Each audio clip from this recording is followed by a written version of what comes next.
नमस्कार, मैं अनुराधा और आप देख रहे हैं बिग न्यूज 9। डुमरी विधानसभा में उपचुनाव की तारीख का ऐलान चुनाव आयोग ने कर दिया है। डुमरी विधानसभा में 5 सितंबर को चुनाव होगा और 8 सितंबर को मतगणना होगी। चुनाव का परिणाम इसी दिन आ जाएगा। मंत्री जगन्नाथ महतो के निधन के बाद से यह सीट खाली थी। 6 अप्रैल को शिक्षा मंत्री जगन्नाथ महतो का निधन हो गया था। इसके बाद से ही सीट पर चुनाव कौन लड़ेगा इसे लेकर चर्चा तेज थी।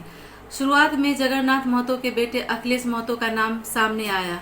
फिर जानकारी सामने आई कि उनकी उम्र अभी कम है, तो जगन्नाथ महतो की पत्नी बेबी देवी का नाम सामने रखा गया। उन्हें मंत्री पद की शपथ दिलाई गई।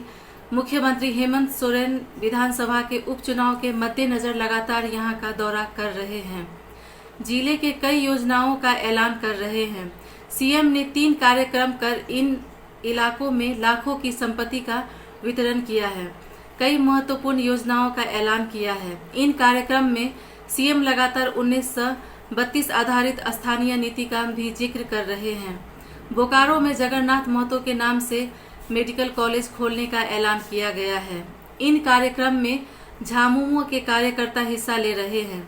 इन इलाकों में कार्यकर्ताओं का सक्रिय होना और योजनाओं का ऐलान साफ संकेत दे रहा है कि झामुमो अभी से इस सीट पर अपनी मजबूत दावेदारी पेश कर रहा है। डुमरी विधानसभा चुनाव की तारीखों के ऐलान के बाद लंबे समय से चली आ रही चुनाव की चर्चाओं पर विराम लग गया।